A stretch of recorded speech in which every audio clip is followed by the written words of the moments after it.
Hello everyone. Recently I've been watching all the Halloween movies because I'm really excited for Scream 7, and Scream 7 is going to be a lot about Halloween 2018. So I finally decided to watch them, and I know what you're thinking. Well, all the Scream movies are kind of spoofing all the Halloween franchise, and yeah, I've always heard about that, but I've never really watched them just because I really don't know why. But anyways, I sat down and I've watched all of them. So today I'm going to be reviewing the first trilogy. Halloween 1978, Halloween 2, and Halloween 3. Those are the three I'm going to review, and just going to be going over all of them. So anyways, let's get into it.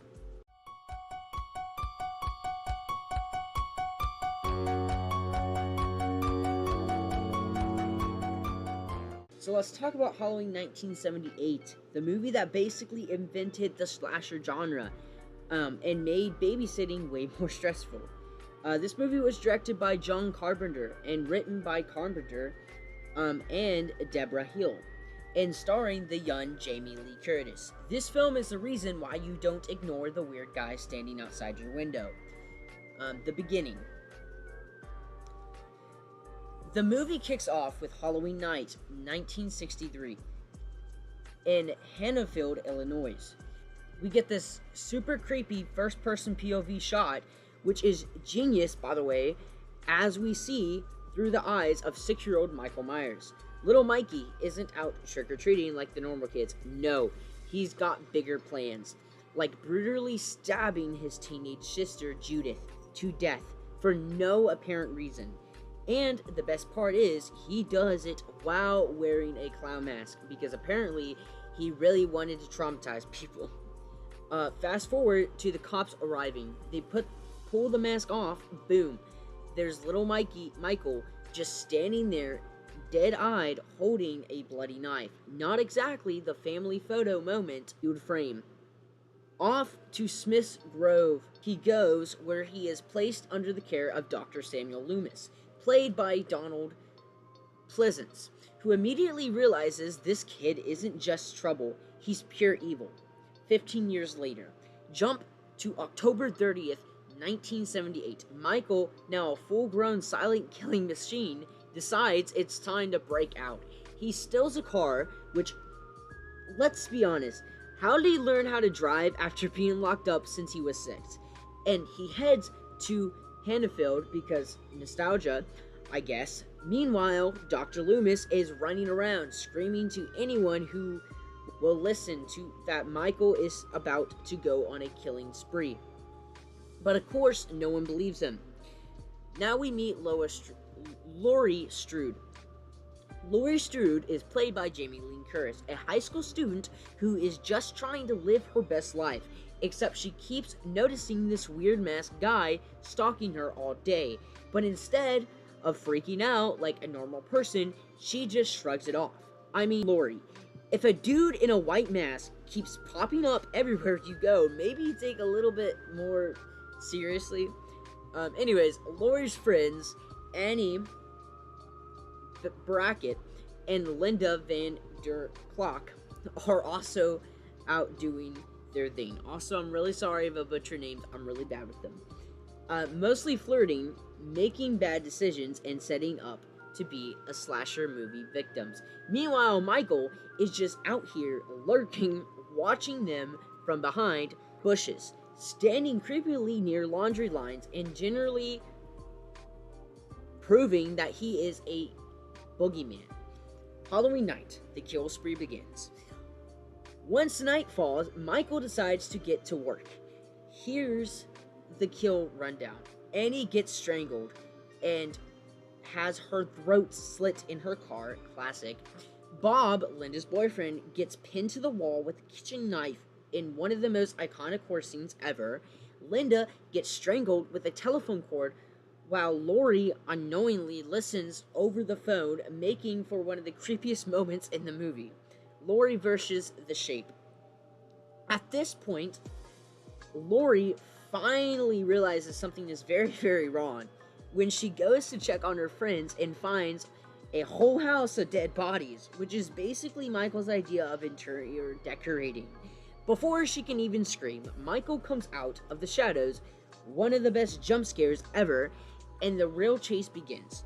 Laurie puts up a fight like a true final girl, stabbing Michael with a knitting needle because grandma's skills come in handy sometimes, a hanger, and eventually his own knife. But because Michael is basically unstoppable evil, he keeps getting back up. Just when it looks like Laurie is done for, Dr. Loomis arrives just in time and empties a revolver into Michael, shooting him 6 times, knocking him off a balcony. And that's it, right? Nope. When Loomis looks down, Michael's body is gone. It cuts to a serious, eerie shot of an empty streets. Heavily breathing in of the realization that Michael is still out there. Roll credits. These are my final thoughts.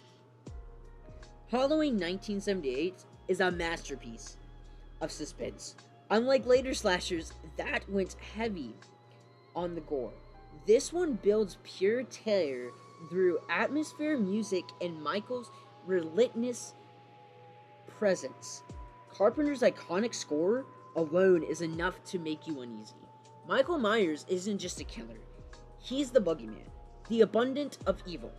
And that's what makes him terrifying. No emotions, no reasons, just pure silence. Unstoppable horror. And Laurie Strode is the ultimate final girl.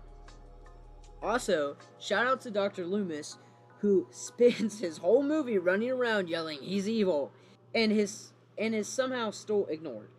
This is my final rating. Story and plot, I give it an 8 out of 10. Simple but efficient. The slow build-up makes the suspense even stronger. Michael Myers as a villain, 10 out of 10. One of the most iconic horror villains ever. His silent, relentless nature makes him terrifying. Laurie Strode, the final girl, 9 out of 10. Laurie is resourceful and likable. Jamie Lee Curtis set the gold standard for a final girl. Suspense and atmosphere, 10 out of 10. The stalking scenes and interior eerie silence creates a chilling mood. Cinematography and direction, 10 out of 10. John Carpenter uses the POV shots, lighting, and shadows is a masterpiece. Music and soundtrack, 10 out of 10. The Halloween theme is one of the most recognizable and unsettling scores in horror history. Kill and gore, 4 out of 10. Not overly violent, but the kills are efficient. It's more about suspense than gore, which that's not necessarily a bad thing. I don't really like too much gore in my horror movies just because I have an uneasy stomach. The scare factor is a 6 out of 10. It's still creepy today, especially for the first time viewers like me. This was pretty creepy. Michael's presence alone is terrifying. The pacing is 7 out of 10.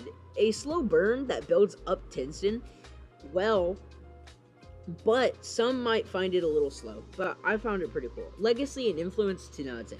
This is the blueprint for the slasher genre. Without Halloween, there's no Friday the 13th, and there's no Scream. My final rating is a 10 out of 10. A horror classic that holds up decades later. While not bloodless or fastest-paced slasher, Halloween is a master class in suspense, atmosphere, and terror. And now that moves us to Halloween 2, 1981.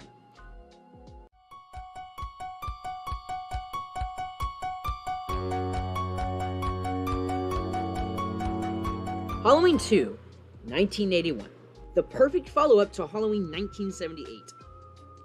One of the brilliant things about this sequel is that it picks up right where the first movie left off. Like literally seconds after Michael takes a 6-bullet tumble off the balcony. No weird time jumps, no unnecessary setup, just pure chaos counting in Honefield. This is directed by Rick Rosena, but with John Carpenter still heavily involved. This film had a budget of $2.5 million, which is way more than the first film's $325,000 budget. And it made $25.5 million at the box office. Not as big as the original $7 million that the first movie made, but still a huge success. So yeah, Michael was officially a horror icon at this point. The story. After being shot 6 times by Dr. Loomis and pulling his legendary disappearing act, Michael is still on the loose in Hannaford. The town is in full panic mode, and the body count is only going up.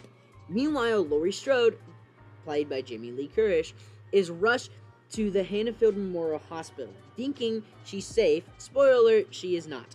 Dr. Loomis, played again by Donald Pleasance, is still running around screaming about how Michael is pure evil, but now people are starting to believe him, thankfully. Especially after a random teenager gets burned alive because he was wearing a similar mask. Yeah, that was an unfortunate case of wrong place, wrong time. Hospital of Horrors. The majority of the film takes place at the hospital, which somehow manages to be the most understaffed and darkest medical facility ever. Seriously, does no one work here? Perfect hunting ground for Michael, though. He starts stalking and killing the hospital staff one by one in creative and brutal ways. A nurse gets scalded to death in a boiling hot tub. Another gets drained of blood with an IV, and a poor guy slips on it. One poor dude gets stabbed straight in the eye with a syringe. Yeah, Michael is not playing around this time. The big twist, Laurie's true identity. One of the biggest reveals in Halloween 2 is that Laurie Strode is actually Michael Myers' sister. Dr. Loomis finds out that a hidden file says that Laurie was adopted, and Michael has been hunting her down because of some deep evil sibling obsession. This is the twist. This twist was a big deal at this time, and it's shaped the entire franchise moving forward. Some people love it, some people don't, but it definitely added a new layer to Michael's motivations. The fiery final. Loomis and Laurie finally come face to face with Michael in the hospital. After a tense chase, Laurie shoots Michael in both eyes, bleeding him. But because Michael is basically the Terminator in a mask, he's still swinging that scalpel around. Loomis, in a heroic last stand, floods the hospital with gasoline and ignites it, causing a massive explosion that seemingly kills both of them and Michael. Laurie barely escapes, and we get a haunting final shot of Michael Myers burning up in flames, collapsing to the ground. Into Michael Myers, right? Well, we'll find out. So now I'm going to give my rating. The story and plot is an 8 out of 10. The perfect continuation of the first movie picks up immediately, keeps the tension high, and expands Michael's story. Michael Myers is a villain, 10 out of 10. Even more brutal and relentless, and he's basically a silent Terminator in this one. Laurie Strode in Final Girl, 7 out of 10. Laurie is still great, but she spends a lot of the movie in a hospital bed, so not so much of a fighter this time around. Suspense and atmosphere is 9 out of 10. The hospital setting is eerie and isolated, making for some great tension. The cinematography and direction, 8 out of 10. Not a groundbreaking as Carpenter's original, but still really well shot, with great lighting and composition. Music and soundtrack, 9 out of 10. The Halloween theme is back, but this time it's more intense, synth-heavy classic. Kills and gore, 9 out of 10. Way more brutal this first time around. Boiling hot tubs, syringing to the eye, and bloody draining IVs. Michael is not busy around, man. The scare factor is 8 out of 10. Not as terrifying as the original, but still has plenty of creepy suspense moments. The pacing, 7 out of 10. Slow down a bit in the middle, but the kills and final act make up for it. Legacy and influence, 8 out of 10. One of the best slasher sequels ever. It sets up for the whole Laurie is Michael's sister storyline, which is defined in the franchise for years. Final thoughts, 8.5 out of 10. A fantastic sequel that stays true to the original while upping the intensity. Not as iconic as the first, but still one of the best horror sequels ever made. When Halloween 2 came out, fans loved it. How it continued the story immediately and kept the same eerie atmosphere. The kills were way more brutal than in the first film, which some people liked, but others missed the slow burn suspense of the original. Overall, it was a hit, and it's still considered one of the best sequels in the franchise. Fans loved how Halloween 2 picked up right where the first movie left off, keeping the same tone, characters, and story intact. So naturally, for Halloween 3, they did the complete opposite. No Michael Myers, no Laurie Strode, no continuation of anything. Instead, they went with a completely unrelated story about Killer Halloween Mask, and well, let's just say fans did not take it well.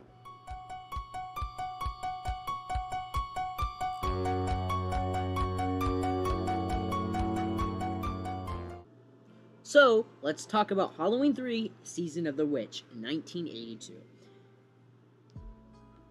Alright, so Halloween 3 Season of the Witch, aka the weirdest, most confusing decision in the entire franchise. After Halloween 2, the studio thought, hey, what if we turn Halloween into a anthology series? So instead of Michael Myers stalking and slashing people, we got an evil corporation making killer Halloween mask that melts kids' faces into bugs and snakes. Yeah, bad idea. Fans were not having it. And the movie flopped, not necessarily because it was the worst thing ever, but because nobody wanted a Halloween movie without Michael Myers. The studio quickly realized their mistake, and by Halloween 4, they were begging back Michael to come back. But until then, let's talk about Halloween 3. The budget and box office. The budget was $2.5 million, same as Halloween 2. The box office was $14.4 million. Halloween 2 made $25.5 million. So yeah, it was a big drop. It still made money, but compared to what came before, it was a disappointment. The plot, instead of Henfield and Michael Myers, the story focused on Dr. Dan Chalice, a guy who is way too interested in a corporation conspiracy, way too drunk for most of the movie, and way too obsessed with every woman he meets. He very sexualizes every woman. But anyways, here's the deal. Silver Shamrock, a mask-making company, ran by the very Irish and very evil Conall Conran, is planning to kill children on Halloween night using special masks. These masks, a pumpkin, a skeleton, and a witch, have microchips infused with a fragment of storage. Yes, you read that right. That turns kids' heads into piles of bugs and snakes when a jingle plays on TV. The plan? Mass sacrifice via deadly Halloween mask. Why? Because old school rude magic or something. Dr. Chillis and Ellie Rimmelbridge, our main girl, who exists solely to be Oleged by the main character, investigates only to discover that Conran's employees are all killer robots that he's dead serious about melting kids' faces. The final act is pure chaos. Ellie gets kidnapped. Coran monologues like a Bond villain. Chalez escapes and destroys the factory.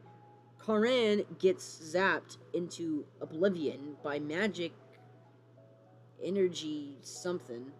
I'm serious. Chilean runs to stop the broadcast of a killer commercial screaming into the phone in the last scene. And then the movie ends.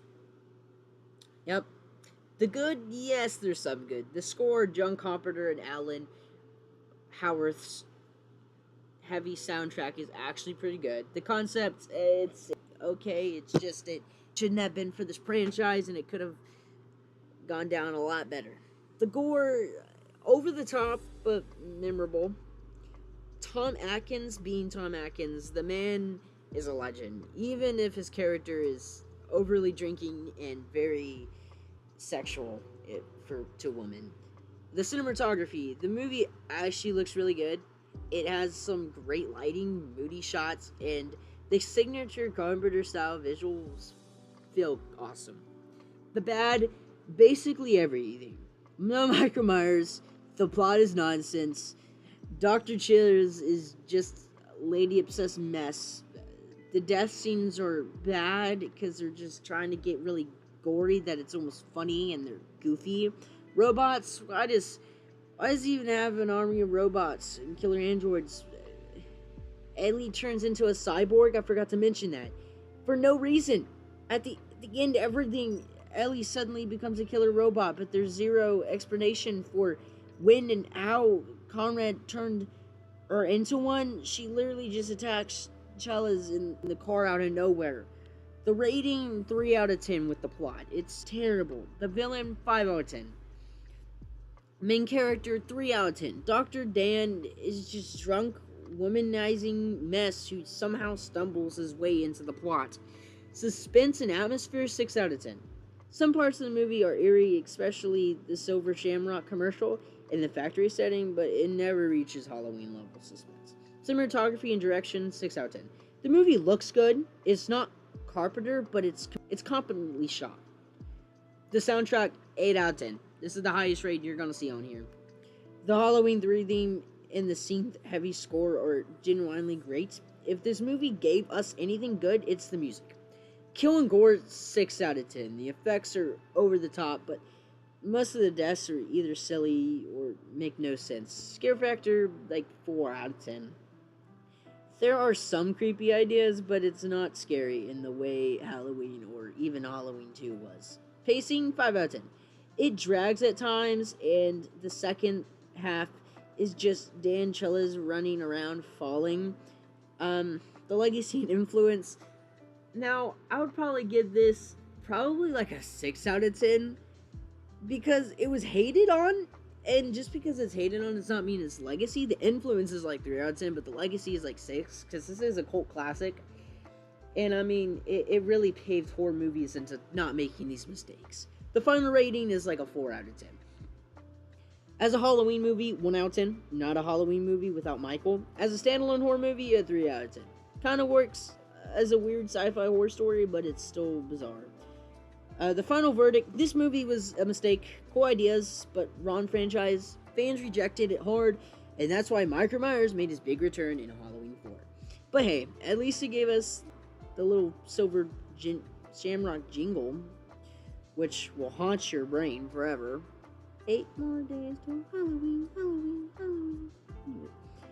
Anyways, I hope you enjoyed this video where I broke down the first trilogy. Stay tuned for the Dreamy trilogy. So Halloween 4 through 6. That is coming out very soon. It may already be out by now. If it is, it will probably be at the end of the video. So yeah. Anyways, I hope you guys take care. And I'll see you guys in the next one. And also, don't forget to like and subscribe and comment what you think down below. Anyways, I'll see you guys in the next one. Goodbye. Happy, happy Halloween, Halloween, Halloween, happy, happy Halloween.